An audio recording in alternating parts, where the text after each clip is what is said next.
Est-il possible de savoir à quoi ressemblera votre vie au paradis? Que ferons-nous dans l'éternité? À quoi ressembleront notre corps et notre conscience?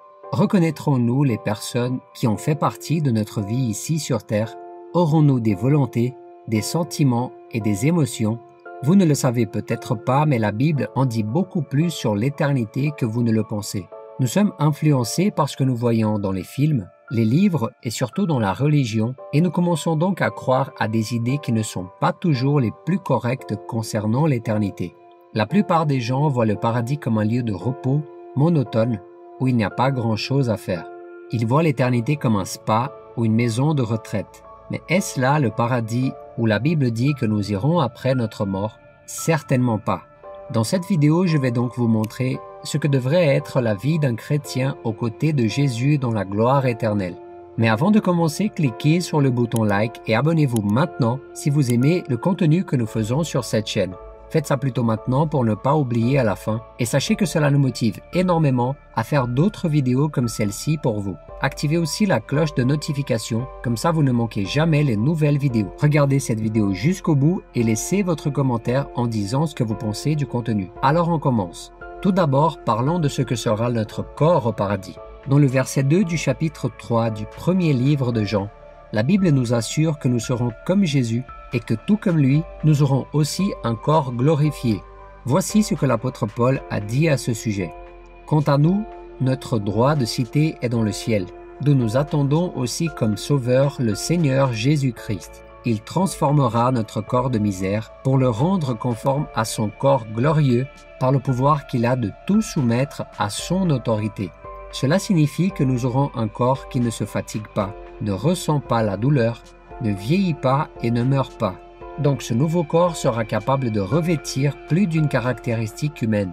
Par exemple, Jésus s'est manifesté sous différentes formes après sa résurrection, parfois en étant reconnu, parfois non.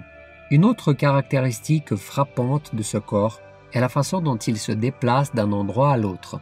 Dans la Bible, nous voyons que Jésus a tout simplement disparu de la présence de 2 disciples et qu'il est apparu peu après dans une pièce dont les portes étaient verrouillées. Mais cela ne signifie pas que ce corps sera une sorte d'esprit qui ne peut pas être touché. Il sera aussi un corps en chair et en os. Mais comment pouvons-nous en être sûrs? Rappelez-vous que dès sa résurrection, Jésus a demandé à ses disciples de le toucher. La Bible montre également qu'il buvait et mangeait avec ses amis après avoir quitté la tombe. En résumé, il semble que nous aurons un corps physique qui n'est pas lié au temps, puisqu'il ne se use pas et ne vieillit pas.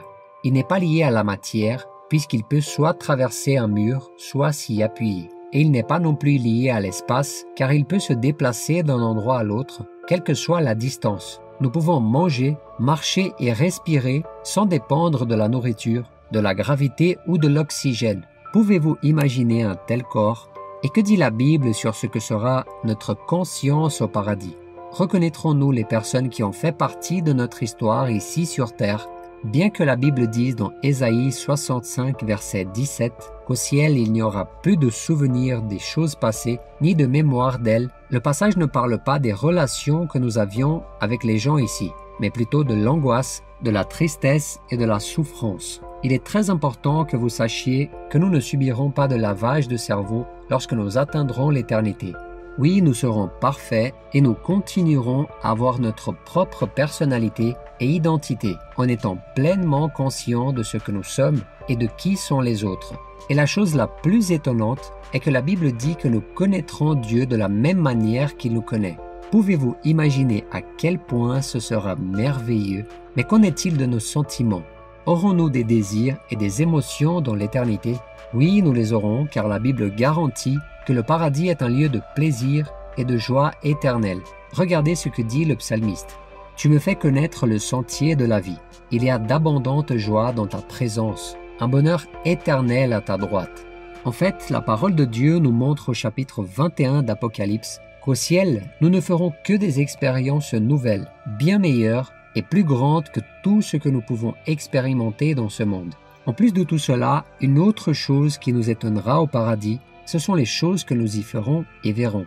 Des rues en or, des portes et des murs de pierres précieuses ne sont que quelques-unes des caractéristiques du lieu où Dieu nous attend. En parlant de Dieu, La Bible dit aussi que sa gloire est si grande, si merveilleuse, que nous n'aurons pas besoin du soleil pour vivre dans la lumière en permanence. Et ce n'est pas tout. Il est écrit qu'une fois au paradis, nous recevrons notre prix, c'est-à-dire la récompense des bonnes œuvres que nous avons accomplies en vivant ici sur terre.